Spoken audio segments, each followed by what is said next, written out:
Hey, Sean Lennon, and we are back on the road for the Fightley Report, and we're in Oswego, Illinois for the Fightley Report right here at Dominion MMA, and we'll expect to see more of these upcoming interviews from gyms. Maybe we'll be in your location one day. And to my left, Flyin Brian Akins, we appreciate you being on the show, man. It's a pleasure, Sean. It's a pleasure. It's great to talk to you. We haven't seen you back in action since HFC Black and Blue, which was November of 2017, and you've had a lot of time that you haven't been fighting, but you've still been training hard. You're still coaching, doing different children's programs as well here at Dominion MMA. So give us an update of what's been going on. Yeah. I've been out for a while now. 2017, that HFC headliner. That was a great fight. Had an injury happen, took me out of the game a little bit. Now I stayed dedicated to the sport, so coaching, kind of like helping as well as being a coach, but it helps me get better as well. So it was really cool to mentor a lot of people, get in a lot of new relationships with students, families, hundreds of people, coaching from 4-year-olds to 60, 70-year-olds, literally coaching all ages, and it's been a really great experience to keep me involved and keep me thinking, staying smart. Definitely. I mean, talk about that, just that time off the cage, seeing other fighters you knew get opportunities, and obviously not easy, and not knowing when you were going to come back. Yeah, and not knowing if I would ever come back. Honestly, there were times where I'm like, I'm never going to fight again. But yeah, seeing guys I train with and being happy for them at the same time, but also being like, come on, I want to get back in there too. I got to get something, because a lot of things happen. The sport's a high risk kind of sport. You can get injured and then that's it. It could be your knee, your back, it could be your eye, it could be something, it could be anything. So it's just one of those kind of sports, goes with the territory, but it's the way you respond to it, the way you react. If it's really in you, you'll find a way to be involved with it. You'll find the way to still get better.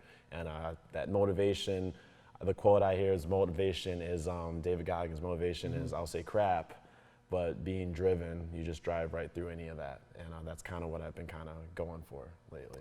Yeah, definitely. And talk about, basically being here in Dominion MMA and not only getting the chance to train with some of the best fighters, you've got, of course, Tyler Sherfree Scott, you've got other notable fighters and names. Yeah. So, talk about that as well. Is that what attracted you to come here? Yeah. Tyler, he started working here, head coaching, and he hit me up and he got me out here. We originally met each other as training partners. Really awesome training partners, because we were both similar styles. He grew up doing traditional martial arts, like karate, that kind of style. I adapted that style. I didn't grow up doing any traditional martial arts at all. I didn't jump in and I just started fighting that way. But we got to know each other through that, and then he started coaching here. I jumped in, got on the mat. Immediately, people could tell we already knew each other, and the coaching and the kids, it all came together really well.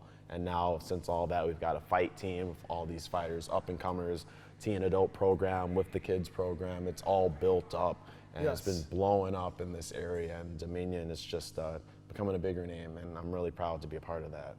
Definitely, man. We can't see you back in the cage, so talk about basically what we can expect. I mean, you've said that you've really focused mentally, not on just a return, but just taking your surroundings around you, working some of the best guys, and even staying grounded with the classes you teach. So talk about bringing all of that into the cage when you do finally have your return, because we know it is going to happen, right? Yes, sir. Yeah.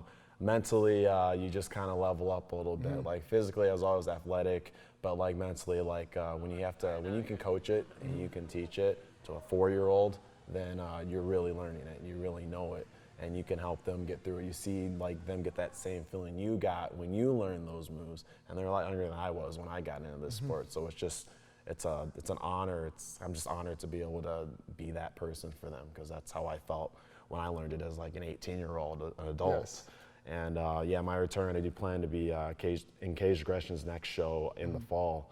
I got some names I want to go in there and compete against at 155 again, but all of this leveling up has been a great test, and it makes me more grateful to have an opportunity like that again. Right. And you have anybody that you want to fight in particular? Yes, yeah. I got a few. I do want to compete against Austin Smith. He won the submission of the night on the last Caged Aggression show. He won the first round, got that heel hook. Against a tough guy. It was a very, very tough fight for him, but he pulled out the win. And Tyler fought that show the next day, so they had that 2-night event. But he was watching that fight. We got to see some guys compete. Right. And yeah, I kind of want to get back in the mix and see how it feels to get my feet wet again and enjoy myself, have some fun. Yeah, definitely. And, you know, when the pandemic hit, obviously a lot of fighters, you know, were disappointed they could not get their fights. For you, however, this was just another year where you knew you were going to be out of action. So, you know, talk about, you know, how you dealt with that.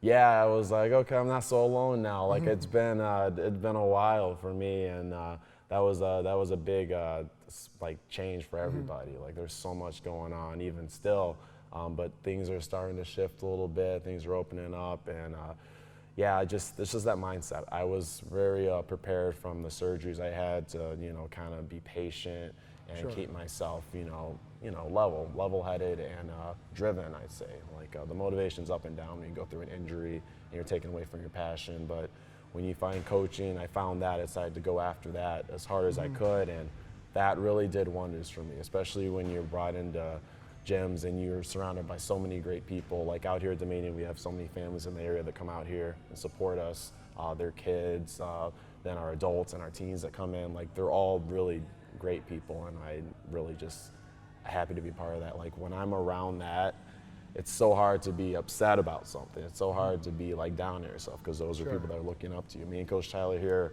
run a lot of classes, 6 days a week. We run all these classes. We see so many faces, and we're here for them. We're here to help coach them, mentor them.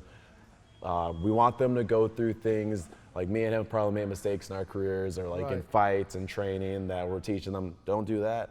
Do this, do that, like helping them, give them the right direction to go, and improving ourselves in the process as well. Definitely. And you talk about Dan Mulroney, he's still your head coach, obviously, from the MMA stop, and you know how grateful you have him in your corner, and you know discussions that you might have had with him this whole time that you hadn't been fighting, and how do you remain a source of positivity in your life?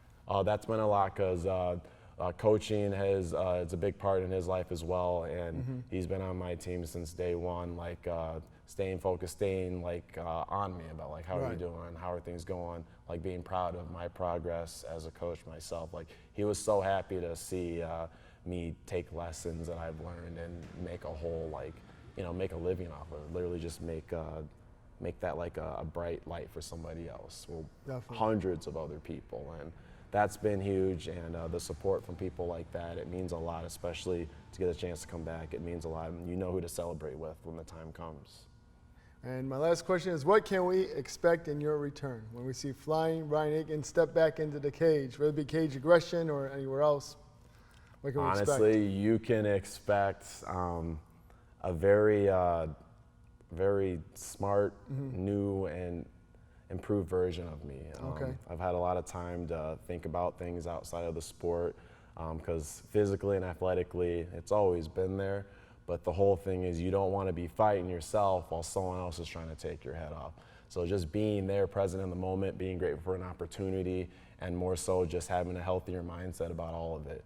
And then the support I've gotten here at Dominion, and everyone that I've trained with, even working with Tyler and all the guys here, the support here from the families, even for the fights Tyler's had at Cage Aggression, it's insane. Like I almost don't have words for it. Like it's just insane the amount of love that we get just from coaching, and then to go out and compete when they see us just put it all out there. Like the support we get and all the talk we get. Like there's already hype in general when you go in there and fight in the cage. There's a lot of hype when they know you're a great person, when they know you're a good coach, they know like what's inside. There's so much hype, and people, they really love that, and it's like that community family kind of feeling.